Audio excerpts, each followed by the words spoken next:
Qu'est-ce qu'un triangle? Quels sont les différents types de triangles existants? Et quelles sont leurs propriétés? C'est ce que nous allons voir dans un instant.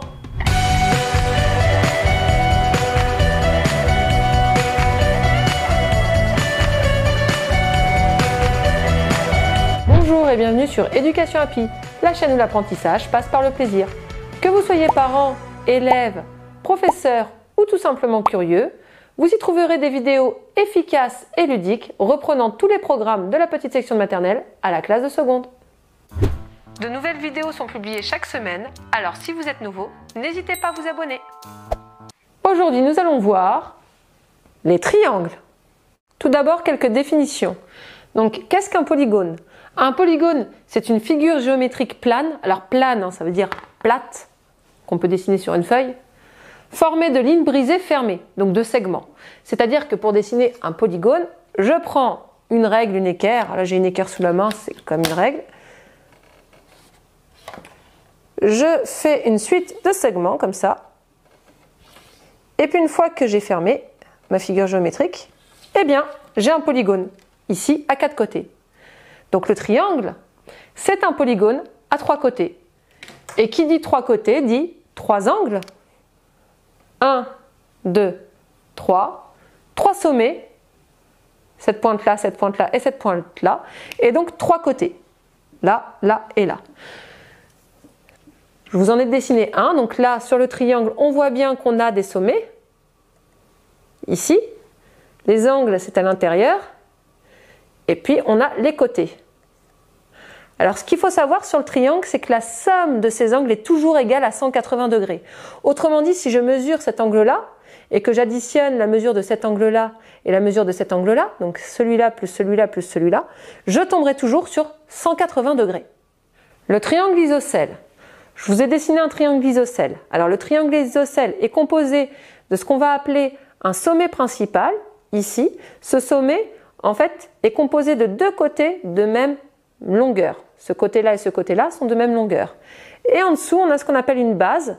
Et les 2 angles de la base sont, eux, de même mesure. C'est-à-dire que si cet angle-là mesure 30 degrés, cet angle-là mesure 30 degrés. Donc, on reprend. Le triangle isocèle a 2 côtés de même longueur. Ici, c'est mon côté AB et mon côté AC. Donc, je vais les coder. Voilà, pour dire qu'ils sont de même longueur. Il a un sommet principal. C'est le sommet A, qui touche les 2 côtés de même longueur. Il a une base, la base c'est le 3e côté, c'est-à-dire qu'ici ma base s'appelle BC. Et il a 2 angles de même mesure à la base, c'est-à-dire que mes angles de même mesure sont les angles qui touchent la base. Ici, c'est l'angle ABC et l'angle ACB. On dit que le triangle est isocèle en sommet principal, à savoir, ici on a le triangle ABC, qui est donc un triangle isocèle en A, puisque le sommet principal, c'est A. Je rappelle que le sommet principal, c'est le sommet qui touche les 2 côtés de même longueur. Dans un triangle isocèle, si on vous donne la mesure d'un angle, vous pouvez trouver la mesure de tous les autres angles. C'est-à-dire que si je vous dis que cet angle-là, l'angle ACB, mesure 30 degrés, donc ACB égale 30 degrés, eh bien je peux en déduire que l'angle ABC, qui est un angle de même mesure que l'angle ACB, est égal à 30 degrés. Donc ABC est égal à 30 degrés.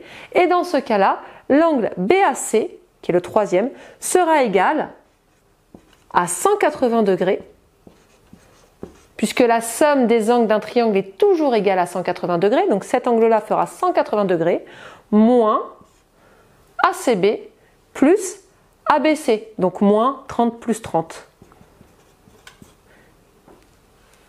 Et puis ensuite, vous faites le calcul. Juste pour vous expliquer que lorsque vous avez la mesure d'un angle dans un triangle isocèle, vous pouvez retrouver la mesure des 2 autres angles. Alors pareil, si on vous avait donné la mesure de l'angle principal, c'est-à-dire de celui-là, on vous avait dit qu'il faisait, je dis n'importe quoi, 45 degrés. Et bien dans ces cas-là, pour trouver les 2 autres, il suffisait de faire 180 moins 45 et on divise ça par 2. Pourquoi? Puisque 180 c'est la somme des 3, moins 45, donc j'ai plus que la somme de ces deux angles-là. Et comme je sais que ces angles sont de même mesure, je n'ai plus qu'à diviser par 2. Et là, j'ai la mesure de cet angle-là et la mesure de cet angle-là. Le triangle équilatéral. Le triangle équilatéral a 3 côtés de même longueur. Donc je peux coder mes côtés. Ce côté fait la même longueur que ce côté, qui fait la même longueur que ce côté. Et il a ces 3 angles de même mesure. Donc si les 3 angles sont de même mesure et que la somme des 3 angles est égale à 180 degrés, eh bien chaque angle fait 180 degrés divisé par 3, à savoir 60 degrés. Donc dans un triangle équilatéral, vous êtes sûr que chaque angle est égal à 60 degrés et que chaque côté a la même longueur. Donc si ce côté fait 3 cm, ce côté fait 3 cm et ce côté fait 3 cm. Pour le codage de l'angle, là je vous l'ai écrit, vous pouvez le coder comme vous voulez. Voilà, pour dire que les 3 angles sont de même mesure.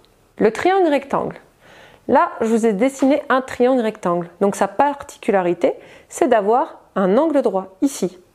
Si vous regardez le triangle rectangle, vous voyez que si vous en superposez un deuxième, là, comme ça, imaginaire, eh bien, ça forme un rectangle. Donc, le triangle rectangle s'appelle ainsi puisque c'est un demi-rectangle. Donc, il a un angle droit, et puis la somme de ces 2 autres angles-là, elle est égale à 90 degrés. Donc, le triangle rectangle a un angle droit, c'est-à-dire un angle à 90 degrés, que je vais codifier. Ça se codifie ainsi. Il est là, mon angle droit. Et la somme des 2 angles aigus, donc des 2 angles qui... Aigus, ça veut dire que c'est inférieur à 90 degrés, est égale à 90 degrés. C'est-à-dire que la mesure de cet angle additionnée à la mesure de cet angle, et bien cela donne 90 degrés.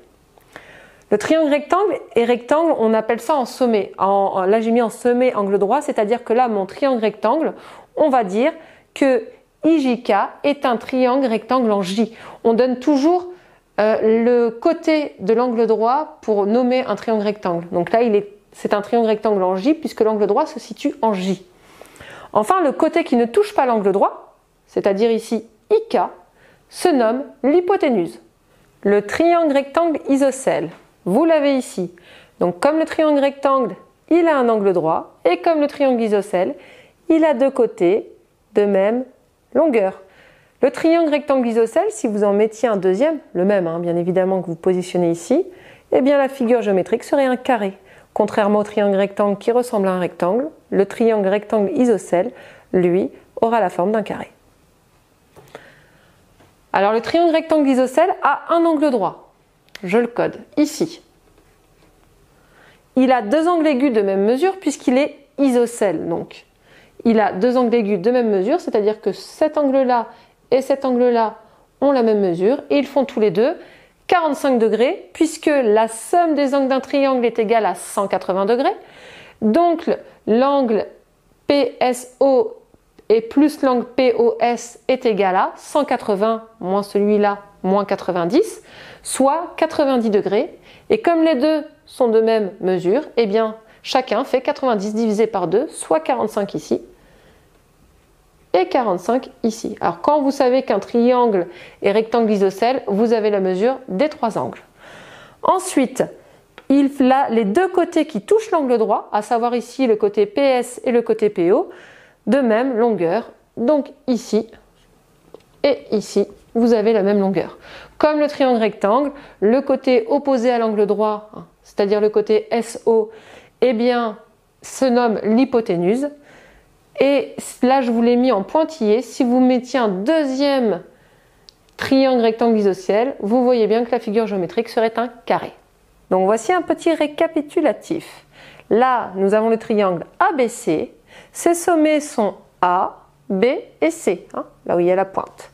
Le côté AB est opposé à C, le côté BC est opposé à A et le côté AC est opposé au sommet B. On est d'accord que ce côté-là, il est opposé. Opposé, ça veut dire que c'est en face. À chaque fois, vous regardez en face.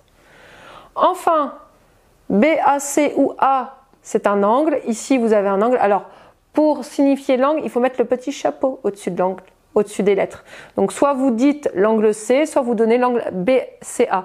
Ici, on peut donner juste une lettre pour donner l'angle parce qu'en fait, il y a très peu de lettres. Donc, on ne peut pas se tromper. Mais si vous aviez, par exemple, à l'intérieur de votre triangle, imaginez, hop là, troisième mesure comme ça. Là, on ne peut pas donner l'angle C. Hein. L'angle C, on ne sait pas trop ce que ça représente. Soit vous dites DCA, DCA, soit vous dites ACB, au choix. Ça dépend si vous parlez de cet angle-là, de cet angle-là, enfin de l'angle dont vous parlez. Enfin, pour conclure, la somme des angles d'un triangle est toujours égale à 180 degrés. Donc si vous devez retenir une chose, c'est celle-là. La somme des angles d'un triangle est toujours égale à 180 degrés. Maintenant, s'il s'agit d'un triangle isocèle, alors les angles au sommet de sa base sont égaux. C'est-à-dire que dans mon triangle isocèle, là vous avez le sommet principal, et bien les deux autres angles, ces deux angles-là, sont de même mesure. Si vous avez arrivé à prouver qu'un triangle a deux angles de même mesure, alors ce triangle est isocèle. Si un triangle est équilatéral, alors ces trois angles font 60 degrés, ils sont de même mesure.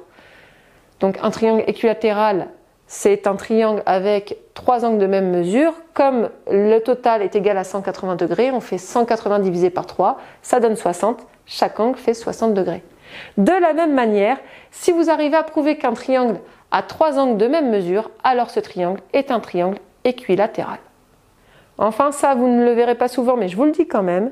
Si un triangle a deux angles qui mesurent 45 degrés, alors c'est un triangle rectangle isocèle.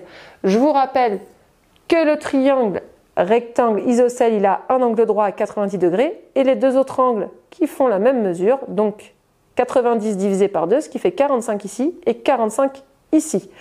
Donc si vous avez un triangle avec deux angles qui mesurent 45 degrés, alors c'est forcément un triangle rectangle isocèle. Si un triangle est rectangle isocèle, alors il a deux angles, les deux angles au sommet de l'hypoténuse, qui font 45 degrés. Oui, je rappelle que l'hypoténuse, c'est le côté opposé à l'angle droit, ici, hein, le plus long des trois côtés. Donc les deux angles ici, ils font 45 degrés lorsque le triangle est rectangle isocèle.